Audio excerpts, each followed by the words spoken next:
Sejam muito bem-vindos a mais um episódio do SensidiaCast.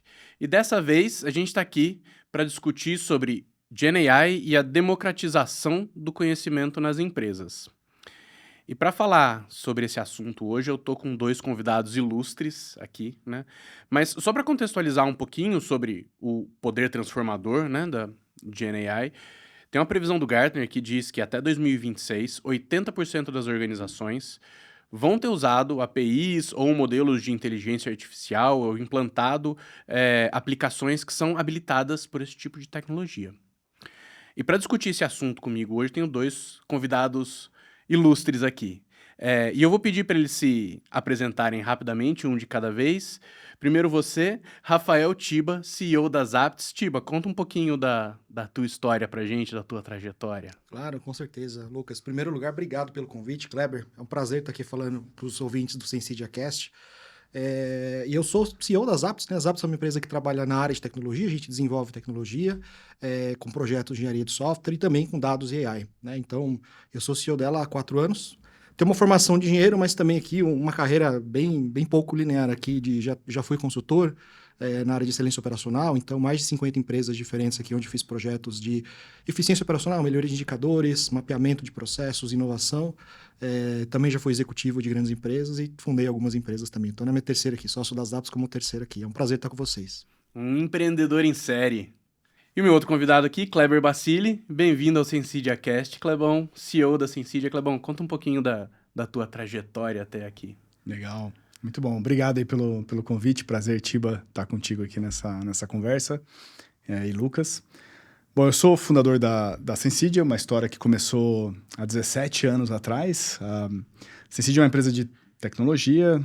Imagino que os ouvintes do SensidiaCast já conheçam um pouco da nossa trajetória. A gente trabalha muito no contexto de gerenciamento de APIs, integração, também na aplicação disso dentro do mercado financeiro para Open Finance.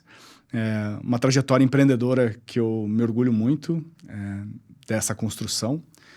Hoje a gente está com mais de 650 pessoas, clientes incríveis, bastante história para compartilhar, muitas cicatrizes também. Então, estou bem ansioso para esse papo dentro dessa temática muito contemporânea e importante aqui.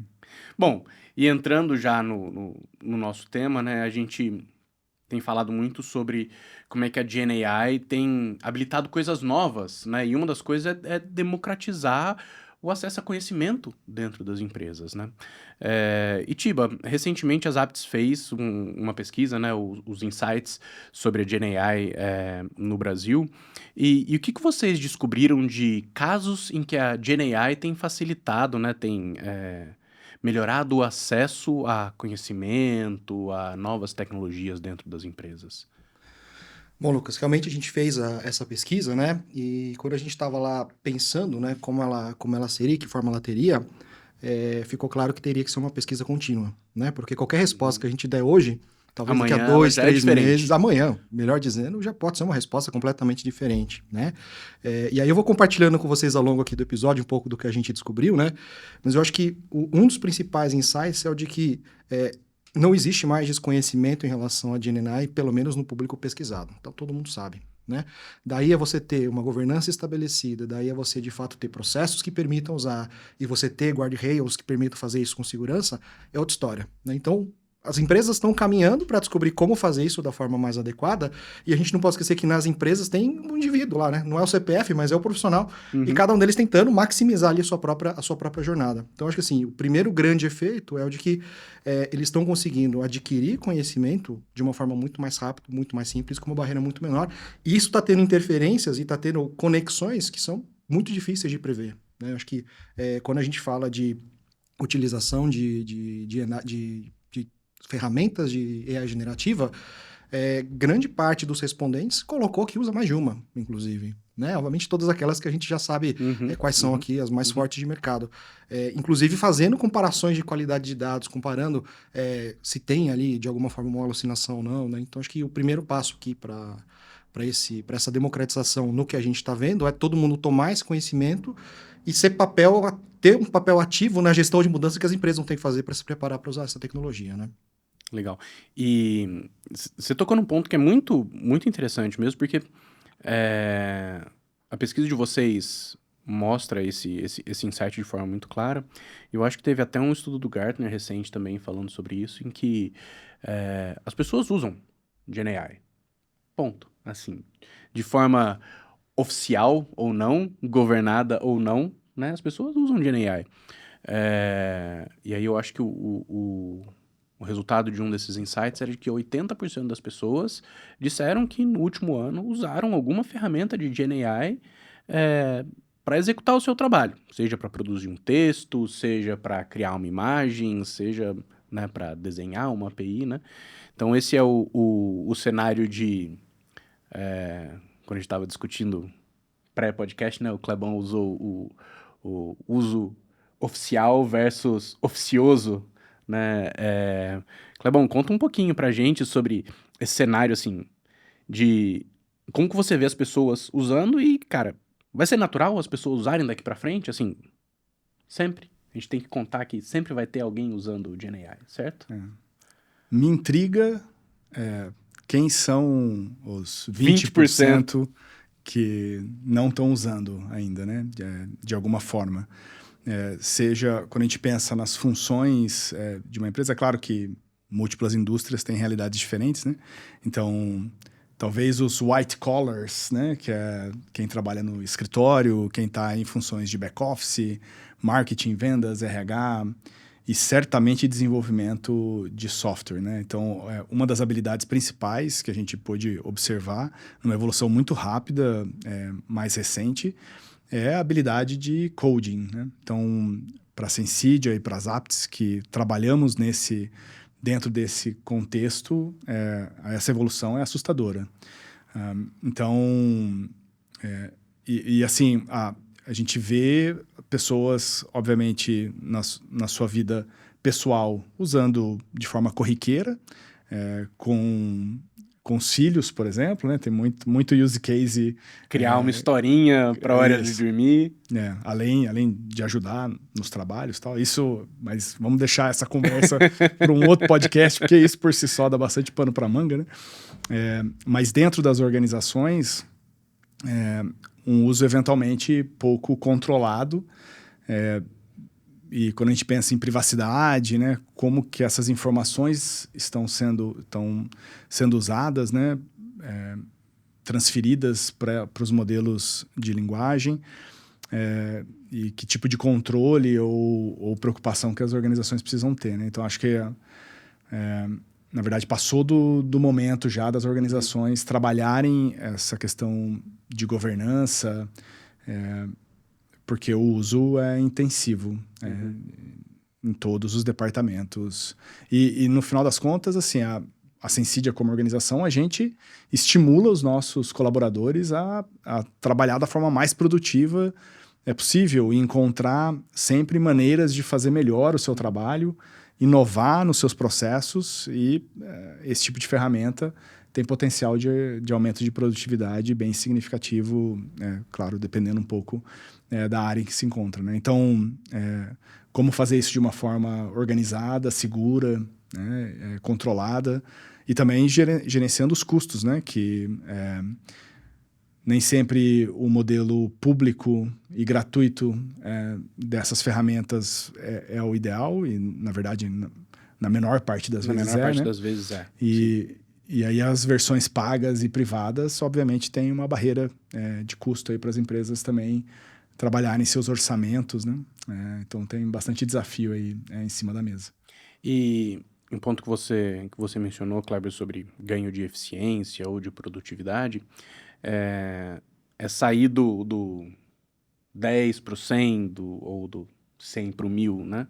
Mas eu acho que tem um aspecto muito importante quando a gente fala de democratização, de acesso a conhecimento, alguma coisa assim, é da diminuição das barreiras, né? Barreiras de conhecimento, barreiras de língua, por exemplo, né? No Apix esse ano, né? No Apix em maio, a gente está gravando esse episódio hoje, 20 de setembro de 2024, no episódio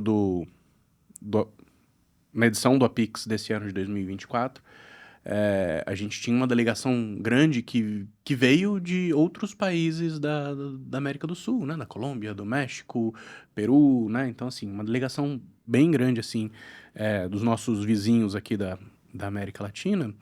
E a gente usou pela primeira vez tradução por inteligência artificial. Então tinha a legendinha que ia traduzindo as palestras em tempo real ali, né? Eu acho que esse é um case de acesso a um nível de conhecimento novo, né? Ser capaz de consumir um conteúdo que está sendo falado em outra língua e sendo traduzido ali em tempo real, né? Não que a gente não resolvesse essas questões anteriormente, mas agora a gente está resolvendo de uma outra forma. Mas que outros casos, tipo, a gente consegue ver de acesso a um novo nível de conhecimento, né? Além da barreira de língua, né? Eu acho que tem outros cases que as apps e você tem visto pelo mercado de profissionais tendo acesso a um outro nível de conhecimento. Tem vários, né? Eu vou começar pelo exemplo de uma pessoa física, depois talvez a gente vá ali para um aspecto mais de corporação, né? Hoje, com as generativas, né, com livre acesso, como é hoje, eu acho que é muito mais uma questão de o que a pessoa pergunta e como ela pergunta, como ela faz a engenharia de prompt dela, do que necessariamente, né, enfim, ela interpretar a resposta que vem, porque a resposta, ela provavelmente vai vir minimamente embasada em conteúdo relevante, né? A menos que você esteja de alguma coisa para qual o modelo não foi treinado ainda, né? Eu sei que tem riscos nisso, né? Então, quando a gente fala de línguas, a gente está falando de uma parte, né? Mas aí o Kleber citou código também. Com certeza, código é uma forma de linguagem, né? E a LLM é o segundo L de language, né? Então, ele com certeza consegue ser proficiente em construção de linguagem. Então, aí você consegue pensar em criação de texto, criação de conteúdo. E aí eu estou falando de pessoas físicas e pessoas também, né? Enfim, jurídicas, né? De empresas também. A gente consegue pensar em análises complexas, né? De documentos muito grandes e fazer uma síntese. A gente consegue pensar em coisas que antes eram impossíveis, do tipo... A gente trabalha full remote lá nas apps, né? Se a gente, por exemplo, quisesse fazer um evento, não que a gente vai fazer, mas se a gente quisesse fazer um evento presencial, tá? Quanto é que me custa trazer todo mundo para nossa sede de São José dos Campos? Eu perguntei, ele abriu um prompt, abriu um Python, escreveu um código de Python, pegou uma tabela com o CEP de todo mundo e fez o cálculo e me devolveu. Eu teria demorado pelo menos umas 4 horas para fazer isso. Isso saiu em 15 minutos, assim, com um grau de acerto muito grande. Então, acho que muito mais, a barreira agora está muito mais em você projetar uma visão e conseguir fazer uma boa pergunta. E conseguir dar contexto para que aquele prompt te coloque alguma coisa que seja útil, sabe? É um tema apaixonante, né? Se deixar aqui, eu vou ficar falando muito tempo. Que legal. E outros casos de uso, né? A gente falou bastante sobre produtividade, sobre acesso, mas isso tem ajudado muito as pessoas a tomarem decisão, né? No dia, cara, eu vou pra lá, vou pra cá, né? Vou fazer o evento, não vou fazer o evento, né? Quanto vai me custar fazer esse evento, né? E no cenário das companhias, o quanto que isso já tem sido usado, Tiba, para ajudar na tomada de decisão, assim, em nível executivo, né? Aí eu te dou uma resposta embasada em dados, né? Já que estamos falando disso, né? Resposta embasada em dados, então ali, puxando um pouco de resultado que a gente teve na nossa pesquisa, a gente fez a pergunta, né? Já houve, por causa da AI generativa, uma modificação na forma com que a sua empresa toma decisões? Não, essa foi a pergunta. E aí a gente tem 36% dos respondentes disseram que não mudou nada, né? E aí sobra aí, enfim, 63,4% que respondeu sim, já houve modificação. E aí a segunda pergunta mas o impacto foi positivo ou foi negativo, né? Porque às vezes atrapalha também. E aí a gente tem 59% positivo e 3,85% negativo. Então eu vou passar de novo, né, as frações. Então a gente tem 36% dos respondentes não mudou em nível nada. executivo. Exatamente, não mudou nada. Continua como estava antes. Aí a gente tem 60%, 59,6% dizendo que teve um impacto e ele foi positivo, e 3,8% dizendo que foi negativo. E aí a gente fez um último extrato. Dentro de quem disse que teve impacto positivo, grande parte das pessoas ainda disse que o impacto foi alto. Dá 25% do total de respondentes dessa pergunta. Então, assim, é o reflexo realmente das pessoas entenderem que sim, eles estão conseguindo extrair valor dessa ferramenta. Caramba, impressionante. A gente tem usado bastante lá, né? Na Sensid a gente tem usado bastante, até nas nossas agendas executivas e tal. A gente acaba, né? Cara, como é que a gente endereça essa situação ou essa situação? Como é que a gente faz isso? Clebão, você tem exemplos de não das decisões, mas como é que você usa no dia a dia? Bom, a gente tem solução para os nossos clientes em GenAI, né? Então, um dos elementos que o Tiba comentou foi com relação a contexto, né? Quando uma empresa está desenhando novas APIs para um projeto de transformação digital, normalmente tem 2 tipos de conhecimento que são fundamentais, né? Um é um conhecimento técnico de como é que uma boa API se parece. Uhum. A Sensidia, claro, tem uma longa jornada de experiência desenhando boas APIs seguras, etc., né? Com a documentação correta, claras, fáceis de entender. Então, tem esse conhecimento técnico, mas tem também o conhecimento do contexto de negócio no qual aquela aplicação está inserida. E muitas vezes você ter um mesmo profissional que tem o conhecimento técnico de como é que uma boa API se parece e o conhecimento do contexto de negócio no qual aquela API vai ser inserida, aí já é bem difícil ter esses 2 conhecimentos numa mesma pessoa. Então, o que a gente tem percebido e a solução que a gente desenvolveu vai no caminho de endereçar esse desafio é conseguir fazer um treinamento desses modelos para que, com um prompt muito mais simples, um desenvolvedor consiga desenhar uma API nova, segura, bem documentada, com design adequado, mas também trazendo contextualização do negócio da empresa previamente, conseguir fazer com que as APIs sendo sugeridas, elas sejam bem precisas do ponto de vista de encaixe de negócio. Uhum. Então, o Sensidia AI Copilot, uma das propostas de valor dele é exatamente essa.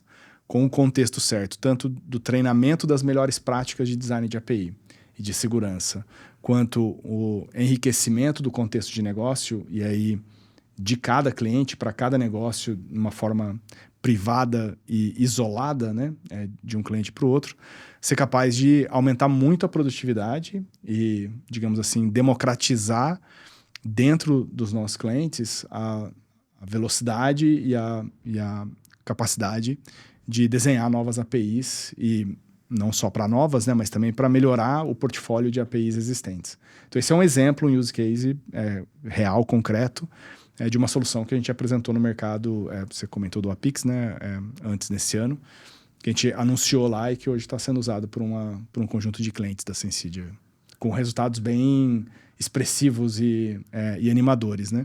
É claro que existe toda a preocupação para evitar alucinação, para evitar respostas que sejam bastante desconexas com o que está sendo pedido ali.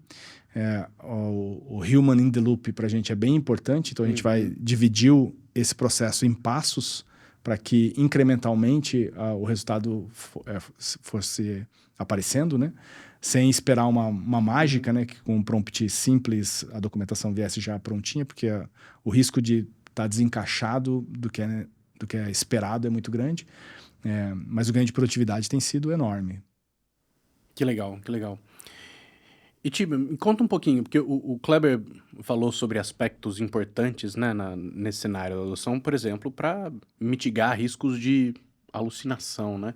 Que outros aspectos dentro dessa jornada de adoção de forma oficial, né, nas empresas, você vê que são aspectos que precisam ser endereçados, né? Como governança, o que mais?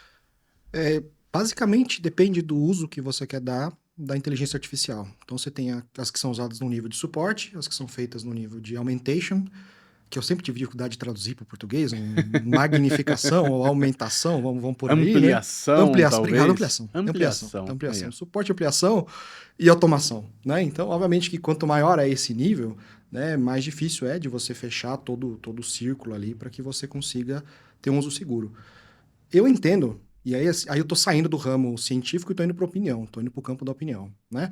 Igual a gente tem a discussão de como é que fica a governança de dados centralizado ou descentralizado, e a gente ainda não consegue encontrar, é difícil de você encontrar a equação certinha de qual que é a real combinação que faz sentido para o seu negócio. Quando a gente fala de IA generativa, também acho que vai ser difícil. Uhum. Então, se a gente está falando de um suporte, o ser humano, ele é o tomador de decisão, né? Aí você está preocupado com a alucinação. Você está preocupado ali que o seu fine tuning, que o seu RAG, eles foram bem feitos, ele está dando informações decentes para você tomar uma decisão. Você está indo para o que vocês já fazem lá, né, com um augmentation, né, tá baixando a barreira de uma forma, né, perfeita. É uma mão de obra difícil, que exige um treinamento técnico, e há escassez dela no Brasil. Então, isso que eles estão fazendo, tem um fundo, né, enfim, econômico-social, né, que sai dessa proporção. Tem que ter técnica, tem que ter o know-how, tem que ter o background, como que a Sensidia tem, por exemplo, para garantir que a ferramenta vai ser bem feita e vai ser bem construída. Se a gente vai para automation, né, aí você está perigando casos de exposição pública, né, que é a dor de cabeça ali de qualquer principal se leva lá de, será que essa ferramenta vai me causar aqui, né, um prejuízo ou um dano reputacional, como se fala, né, que eu não vou conseguir recuperar nunca mais, eu vou ter que sair dessa cadeira, né? Então, eu acho que depende desse nível. E aí, obviamente, que dependendo do nível que você precisa aplicar a ferramenta, você precisa colocar governança, você precisa estar amparado por lei, você precisa estar amparado, enfim, por políticas, né? Enfim, dos aspectos de nuvem, dos aspectos de dados, dos aspectos processuais, de governança e assim por diante, né? E análise de risco proativa sempre, né? E assim como as APIs, né, nem todo uso, nem toda API precisa do mesmo nível de governança, nem todo uso do AI precisa do mesmo nível de governança, talvez, certo? Como o Tiba comentou, assim, no nosso caso, para o Sensidia AI Copilot, como ele é uma ferramenta de ampliação, né? Ampliação. Com esse caráter de copiloto, ele vai fazer as melhores sugestões possíveis para o design e para a melhoria de uma API existente. Entretanto, ele não vai tomar a decisão onde ele vai corrigir automaticamente. Vai ter sempre um ser humano pilotando como piloto principal, tomando as decisões. É claro que quanto melhor o copiloto, mais produtivo é o piloto, mais assertivo, melhor qualidade. Mas no final das contas é ele que toma a decisão ali, né? Diferente quando é um contexto mais automático, realmente colocando decisões de negócio para o cliente final na ponta, né? E aí, assim, tem casos interessantes, inclusive, de caneladas homéricas, né? De uso desse tipo de tecnologia tomando decisões precipitadas e equivocadas, né? Tem um exemplo? Toda semana. Tem um recente interessante, né, da Air Canada, né? O rapaz estava viajando para acho que a avó ou a mãe havia falecido, e a Air Canada tem uma política de desconto para as pessoas que estão nessa situação. E ele entrou, conversou com o chatbot falou, não, beleza, pode ir lá, depois da sua viagem você faz o pedido de reembolso. A Air Canada não fez o pedido de reembolso, né? E aí o pedido foi para a justiça e tal. E aí teve uma decisão, né, do juiz daquele caso em cima disso, que cara, não tem como a pessoa saber que uma certa parte do site é confiável, outra parte não é, por mais que o serviço seja terceirizado, seja provido por outra empresa, cara. A companhia alegou que a informação precisa estava numa outra parte do site, mas que o chatbot é uma parte mais imprecisa e que o usuário deveria saber dessa imprecisão e buscar a informação correta, né? E aí, claro, foi decidido o contrário disso, né? Então, para esse tipo de situação, nesse caso, foi talvez um desconto de uma passagem aérea, mas assim, reputacional, obviamente, muito maior do que isso, né? Mas é um exemplo de possibilidade de dano de negócio grande, né? muito maior. Grande. E que talvez, né, aí obviamente a gente não acessou a análise de causa raiz ali, né? Mas muito provavelmente porque eles tentaram usar generativa num contexto que não precisava ter usado generativa, né? Então, você não precisava deixar delimitado. É uma pergunta específica que tem uma resposta específica, única e certeira, né? Então, se bobear o que está dentro desse loop, foi, eu quero levantar a mão ali e colocar que eu fiz alguma implementação de AI rápido, mostrar para o mercado e aí acaba dando o que dá, né? Pressa nunca leva, né? Ninguém é lugar nenhum. E nesse caso, assim, nem foi um uso realmente genuíno, né? Porque tem vários outros exemplos de usuários muito mais avançados, eles enganarem o chatbot ali, né? Introduzindo informações que foram sendo consideradas como verdade nas respostas seguintes, né? Então, aí, claro, dentro de uma, digamos, uma atitude mais manipuladora de quem está ali colocando os prompts, né? Mas aí também tem vários casos de situações bem esquisitas dessa forma, né?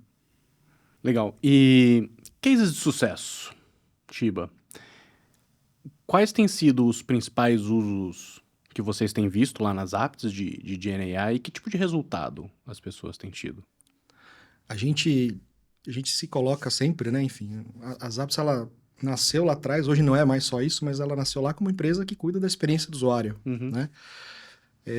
E sim, a gente entende que generativa tem um potencial muito grande de trazer uma revolução, como já está trazendo, né? Enfim, na experiência do usuário, pelo poder que ela tem de não precisar de contexto ou de tanto contexto para poder acertar nessa resposta, né? Os cases, a aplicação mais notável, de fato, é justamente para o caso que a gente acabou de mencionar, né? De chatbot inteligente, mas naqueles casos em que a gente, de fato, aplica, né, a arquitetura da construção, a delimitação ali do que o modelo pode responder, como ele vai responder, ao que a empresa quer, aos interesses da empresa, né, ao que ela, de fato, quer que seja respondido, né? Então, eu acho que é uma mistura aqui, o melhor caso, portanto, né, você pegar ali uma interação com o ser humano, você não precisar mais ali de um canal de atendimento que faz você discar, ou que faz você entrar num website, ou que faz você, né? Enfim, você vai direto, conversa, tem a sua resposta, e essa resposta, ela é diferente, né? Dessa da Air Canada, ela é confiável, porque assim você tem o sistema correto operando por trás, generativa na interação com o ser humano, e puxando as functions, e as functions colocando as respostas que são determinadas e, de fato, trazendo a resposta que o usuário precisa, né?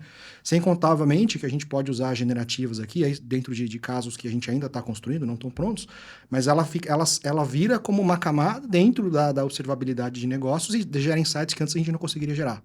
Por quê? Porque ela é excelente para ser criativa, né? A alucinação é o motivo pelo qual ela foi criada. Ela alucina. Esse é o ponto, né? Espero que eu não seja mal interpretado depois por ter falado isso. Mas ele me alucina. É isso que ele faz. Ele cria coisas inexistentes baseado no que ele teve no passado, né?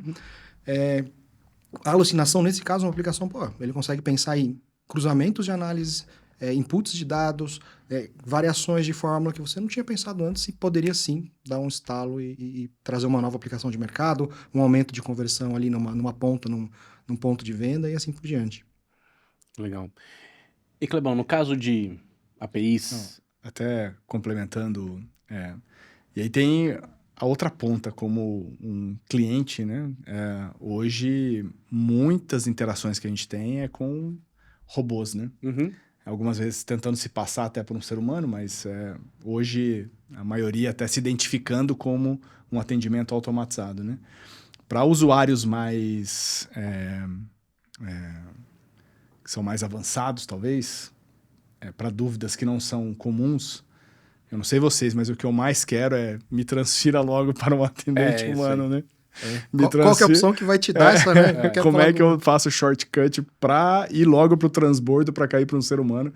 Porque a minha dúvida não é facilmente quantos pontos, qual que é o extrato do meu programa de fidelidade. Não é uma dúvida tão comum para as quais, claro, esses modelos são usados, porque boa parte dos atendimentos são para atendimentos mais elementares, né?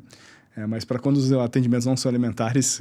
Eu, como usuário, quero logo furar essa fila. Deixa eu falar com alguém que eu sei que vai entender a minha pergunta. Isso. Legal. Kleber, eu ia te perguntar, você falou um pouco do uso de GenAI para desenho de API, né? Mas essa não é o único intersecção entre APIs e AI, né? Que outros casos de uso, né? As APIs têm impacto na GenAI ou a GenAI tem impacto no cenário de APIs e de integrações? Legal. Bom, a maior parte das organizações tem tentado fazer com que as suas aplicações fiquem mais inteligentes, né? Introduzindo serviços inteligentes, né, dentro das suas aplicações. E normalmente o acesso a esses serviços inteligentes, seja um chatbot que usa OpenAI por trás, invariavelmente feito através de APIs. Então, há um tempo já que o nosso lema na Sensidia é There is no AI without APIs. Uhum. Né? E isso vem aumentando muito o consumo de APIs, de serviços, né, de infraestrutura para inteligência artificial. E a camada de APIs é uma camada bem propícia para enriquecer a interação com esses serviços. Vou dar exemplos, né? Normalmente uma aplicação que tem a interface com o usuário, aí depois ela tem a sua sua lógica de negócio e ela consome serviços da OpenAI, por exemplo. Dentro da camada de API, é possível colocar elementos, e usando a plataforma da Sensidia, por exemplo, né? Colocar elementos que melhorem o prompt, que adicionem a preocupação com a parte mais de segurança, que evite o uso inadequado para termos que não fazem parte daquele contexto de negócio. Quando o modelo retorna respostas aparentemente desconectadas, né, com o que está sendo trabalhado ali, que ele possa interceptar isso e pedir para regerar antes que isso chegue no usuário. Então, a camada de API é uma excelente camada sem ter que reprogramar a aplicação e a camada de interação com o usuário nessa camada dentro da arquitetura das aplicações ali, né? Usar essa camada para fazer essa intermediação da conexão com as soluções de inteligência artificial. Outra coisa que a gente tem visto bastante é teste e switch, né, entre modelos diferentes. Então, por exemplo, a empresa está usando o OpenAI 3.5 ou 4.0, mas tem hoje a quantidade de LLMs diferentes ou serviços diferentes para um mesmo tipo de resultado é bem grande, né? E muitas vezes a relação performance-preço, ela varia 50 vezes. Uhum. Mais performance pelo mesmo preço, ou 50 vezes o preço pela mesma performance. Então é muito comum, dentro dessa camada também, as empresas fazerem o chaveamento de modelos diferentes, de novo, sem gerar impacto na experiência, no restante da aplicação, nas outras camadas dessa arquitetura, e na experiência com o usuário. E poder tomar essa decisão de forma um pouco mais automática, por mudança de modelo que está sendo usado, e também para teste de novas versões desses modelos, né? Que a cada 3 meses tem uma versão nova de um mesmo player, né? Se você colocar todos os players na jogada, semanalmente tem novas versões de novos modelos sendo lançados, né? E aí a empresa pode sempre fazer testes com pouco impacto no restante da arquitetura. Então esses são exemplos bem comuns que estão acontecendo hoje, né, com os nossos clientes, né?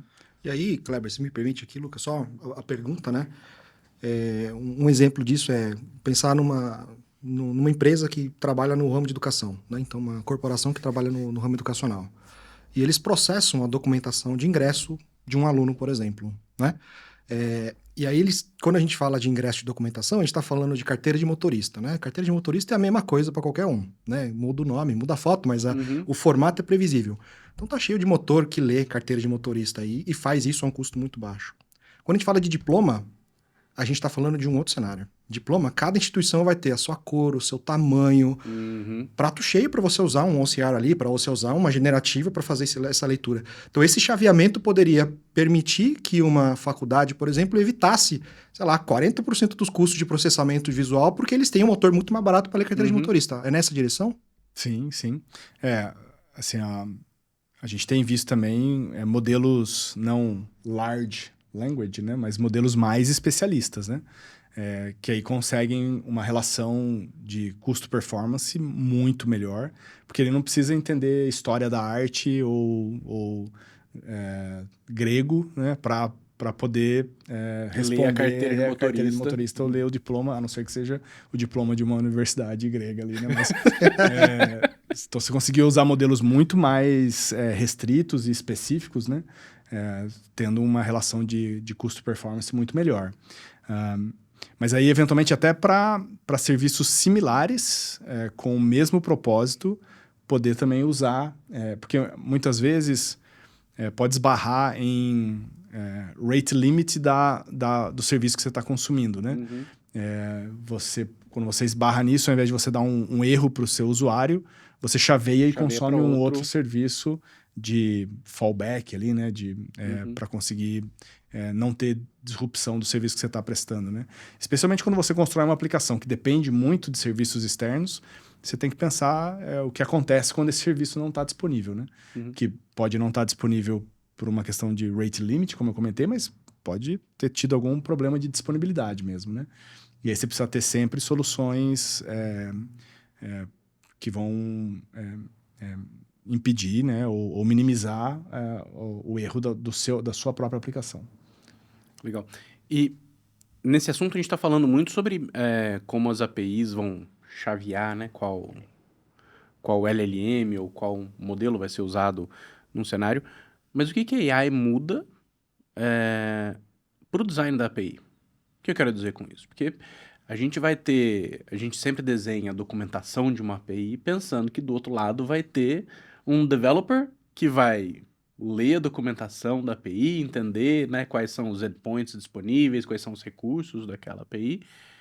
Mas a gente está entrando num cenário agora que essa API vai ser consumida agora por uma inteligência artificial, né, que não necessariamente ela vai ler ela obviamente vai ler a documentação da API, mas ela não vai ler a documentação como um developer lê a documentação, né? O que muda para o design da API? O ser humano não é muito disciplinado em ler documentação e manual, né? O developer em particular, eu acho que ele é ainda mais indisciplinado com relação à leitura de documentação, né? Mas realmente, eu acho que vai haver... até tem um relatório do Forrester recente que ele prevê um pouco mudanças que AI generativa vai trazer ou tem trazido dentro do contexto de APIs, né? Uma delas é a evolução da forma de descrever as interfaces das APIs, né? Hoje, a gente tem uma documentação técnica, né? Que é um OpenAI Spec, digamos assim, dentro de uma linha mais técnica aí, onde ele só descreve as operações e os tipos de dados que estão trafegando ali. Ele não dá muita informação sobre o contexto de uso, sobre a sequência de chamadas de API que precisam ser feitas para conseguir completar uma certa operação, né? Isso não oficialmente. É claro que as empresas mais avançadas nisso, elas construíram ao longo do tempo documentações adicionais que ajudam o desenvolvedor a entender como isso é feito, né? E aí o que a gente tem imaginado é que a documentação técnica vai evoluir no sentido a ser, digamos, mais esperado, obrigatório, que o contexto de negócio seja mais bem descrito na própria definição das interfaces das APIs, sem precisar necessariamente de documentação extra, não estruturada, digamos assim, para o entendimento do uso dessas APIs, né? Isso certamente facilita que um robô ou uma ferramenta de inteligência artificial consiga ler, entender melhor e fazer o consumo automático dessas APIs, né? Mas hoje mesmo, com documentações mais desestruturadas, essas soluções têm sido bem precisas e sagazes, né, para conseguir entender como aquela API deve ser invocada e fazer a invocação automaticamente, né? Então, hoje as empresas, ao mesmo tempo que há muito tempo atrás a empresa precisaria ter um site, né, para ter uma presença digital, depois de um tempo ela precisaria ter um aplicativo móvel para ela estar dentro, né, dentro dos celulares das pessoas, né, que é o dispositivo mais pervasivo que existe. O que a gente imagina é que elas vão precisar ter para os seus produtos e serviços APIs também para que essas ferramentas de inteligência artificial consigam consumi-las e introduzi-las dentro das jornadas digitais mais diversas, né? Então, a gente imagina uma evolução nesse sentido também. Legal. E que outros aspectos do status quo, Tiba, você vê que estão sendo questionados na forma como a AI nos permite interagir com serviços, com empresas, com pessoas, não... Vai mudar o comportamento do consumidor com as empresas? Você sabe que, de novo, né? Lá atrás, empresa de experiência do usuário, né? A gente fica pensando... grande parte das apps já foi de desenvolvedores mobile, né? 2017, 2020, vai. Pico, um monte de mobile, né? Hoje nem um tanto. Hoje o grosso do que é front, hoje o grosso é web, né? Eu fico sempre me perguntando, né, que a experiência em si, ela tem que ser baseada sempre no job to be done, né? No trabalho a ser feito, na dor a ser resolvida de uma empresa para o usuário final. E o job to be done, por exemplo, é eu ter um suco de laranja na minha casa. Isso não vai mudar, eu vou continuar tomando suco de laranja, né? O que vai mudar, ou o que está mudando, é a forma com que esse suco de laranja chega na minha casa. Eu antes fazia uma lista de compra de mês, ia lá, né? Inflação, né? Cai o salário, você pega lá e compra o suco de laranja. Hoje em dia a gente já pede ali, né? Por um aplicativo, faz um programa de assinatura por mês que entrega isso na sua casa, né? Toda vez que essa forma de interação de uma pessoa física com uma empresa final muda, a tecnologia tem que dar esse alicerce. Ela alicerça o que vai mudar. As APIs vão continuar aí, mas o que vai estar ali, né, na pontinha ali, entrando em contato com o usuário? E aí eu fico pensando, por exemplo, né, receita de motor de busca. Deve ter caído muito, porque eu parei de procurar as coisas no Google. Eu hoje procuro no GPT, procuro no Gemini.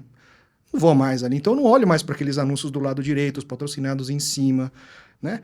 Eu também espero logo o dia que eu posso falar, Alexa, compra suco de laranja para mim que acabou. E ela já tem essa inteligência, ela compra e traz aqui para mim. Né? Então, eu acho que tem um aspecto do comportamento da revolução, voltando, né? Da revolução que houve, da experiência que o ChatGPT trouxe com o usuário final.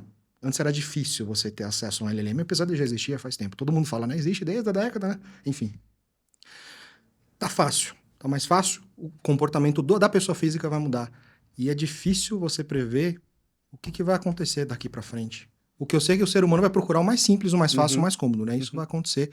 E aí essas relações todas elas vão mudar. Se vai ser um front-end web, ou se vai ser por voz, ou se vai ser por um implante, ou se vai ser por um holograma, né? Difícil prever ainda, mas a gente tem que estar pronto para todos os cenários, né? Não tem muito o que fazer. É importante as arquiteturas estarem future-proof, né? Para que você consiga se adaptar mais rápido, né?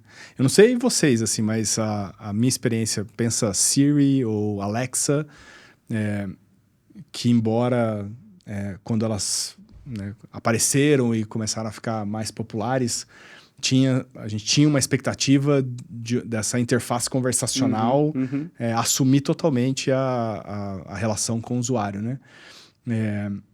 E a minha única interação com elas é toque essa música ou acenda essa lâmpada. Assim, eu nunca consegui ter... E ainda assim, quando você fala de música, é bem é difícil acertar, né? É difícil acertar ainda, né? Isso foi o que eu encontrei na internet para você, né? Então, as respostas eram assim. O que eu vejo é que as interfaces conversacionais generativas... em termos de compreensão geral de contexto e naturalidade da interação, ela é, cara, um patamar completamente diferente ao que a gente tinha antes, né? Então, hoje a gente se surpreende até com a gente usa bastante no dia a dia, assim, para os mais diversos tipos de use case, mas a gente, no mundo de tecnologia, a gente combina muito palavras em português e em inglês, né? E a habilidade de conseguir entender o contexto mesmo com essa combinação de idiomas no mesmo prompt, assim, realmente impressionante. Eu vejo muito assim, às vezes eu tô levando meu filho pra escola, né? Ele tá no banco de trás e fala, pai, põe aquela música do Relâmpago McQueen, né? Eu falo, cara, que música do Relâmpago McQueen, né? Aí eu peço pra si, eu tô dirigindo aqui, não consigo ir lá, né? Escolher eu pegar o celular pra ver. Não, né? Então chamo a Siri lá no carro e falo, Siri, toca a trilha sonora do filme tal. Às vezes ela acerta, às vezes não. Às vezes o título do álbum tá o título original do filme e não o título em português. Então esse entendimento do contexto ali é bem complexo, né, para as assistentes pessoais. E aí tem um outro ponto que o Tiba falou, que a gente já tem olhado bastante para isso, que é a AI como uma ferramenta de busca, né? Por exemplo, dentro do contexto de marketing, por exemplo, vou falar um pouco do contexto que eu estou um pouco mais inserido, as empresas investem muito em SEO, né? Melhorar o teu ranqueamento de um conjunto de palavras-chave na busca do Google. Mas tem muita gente buscando agora, cara, quem é a Sensidia? O que a Sensidia faz? No GPT, né? E que tipo de resposta o chat GPT dá sobre isso, né? Compare a Sensidia. Quem é melhor, Sensidia ou Player tal? Né? E que resposta que ela anda dando por aí, né? dando por aí, né? Aí você manda repetir, não repete, fala Não outra repete, coisa, né? é outra coisa. A cada pergunta vem uma resposta diferente, né? Mas realmente como que a empresa constrói o conteúdo, né? Constrói as suas interações com o mundo digital de forma a facilitar esse treinamento para que as respostas sejam mais precisas e a empresa consiga minimamente ser protagonista do storytelling correto ali, né? Então, a gente falava sobre SEO, né? Search Engine Optimization. Agora, né, a gente ainda tem que colocar mais uma linha ali, que é o AI Search Optimization, né? Como é que você vai... esse é um aspecto que, né?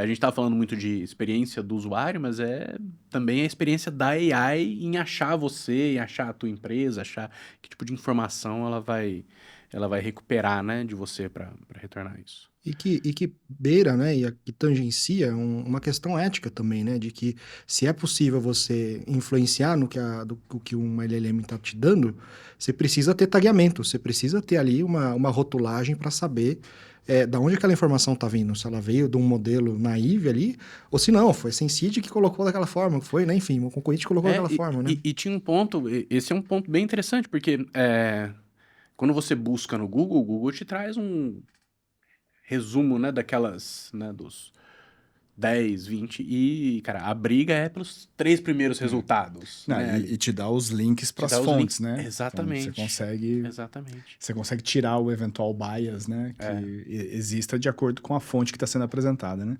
Quando o resultado vem um resultado já interpretado e você não sabe direito o que foi usado como fonte, fica mais complexo, né? A análise.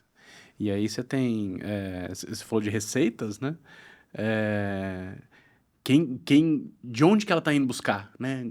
Qual é o resultado que ela tá me trazendo e de onde que vem esse resultado, né?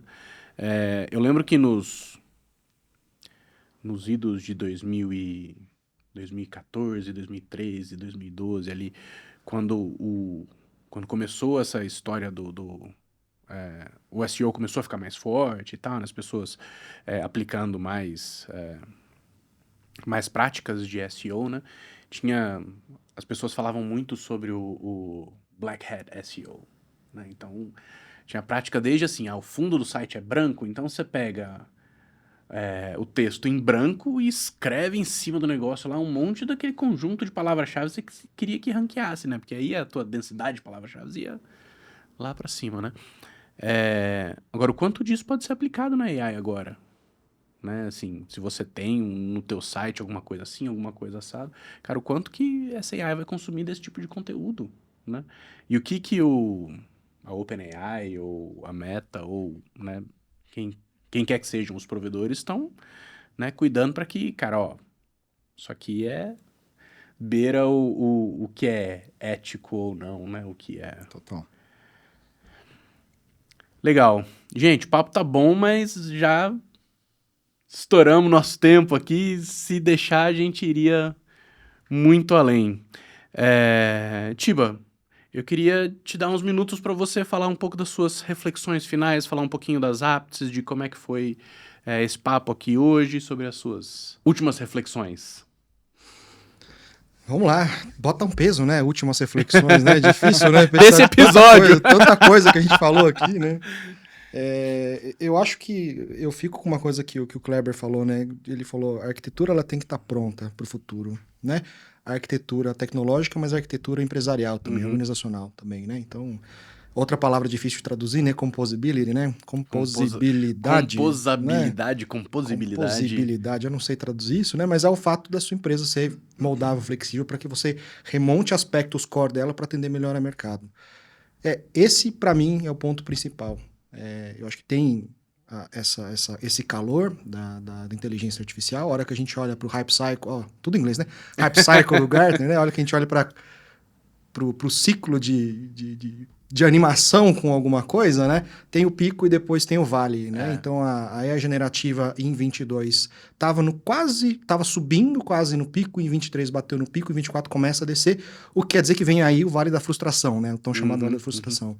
É a gente saber olhar, saber que isso vai acontecer e saber extrair o melhor da tecnologia para estar pronto para o que o negócio e para o que o mercado vai exigir da gente. É muito difícil prever o que os concorrentes vão fazer, porque todo mundo vai fazer melhor, todo mundo vai fazer mais rápido, todo mundo vai fazer mais criativo, porque vai estar todo mundo empoderado pelo que a generativa está trazendo para a gente. Acho que é isso.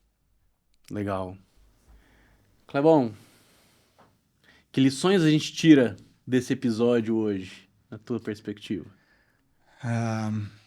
Acho que a gente está ainda na infância dessa tecnologia, embora, né, como o Tiba comentou, tem modelo de machine learning já existe há muito tempo, né? Assim, essa popularidade extrema que a OpenAI trouxe, né, com o ChatGPT, a gente está ainda bem na infância, né? Eu vejo que a maneira como as pessoas se relacionam com esse tipo de tecnologia ainda é muito elementar, né? Então, acho que vai haver ainda um amadurecimento, acho que tem um amadurecimento importante ainda para acontecer, tanto no escopo individual, quanto no escopo organizacional. Então, eu acho que as empresas estão se movimentando, uma parte das pessoas também, mas para a gente conseguir extrair a máxima performance, a gente precisa ser muito mais rápido como indivíduos e como organizações no domínio dessa tecnologia, para que a gente consiga ter resultados excepcionais mesmo. E aí entra o conceito da composabilidade, como é que você consegue rearranjar essas peças de forma a encaixar não só na arquitetura, né, de tecnologia, mas também a arquitetura organizacional. Né? Bom, pessoal, vai chegando ao fim o nosso episódio do SensidiaCast. Lembrando que esse episódio vai estar disponível nos principais players de podcast. Você vai poder acessar no player que você preferir. Segue a gente lá, marca lá para você seguir sempre que sair um episódio novo para você ser avisado, receber a nossa notificação. Beleza?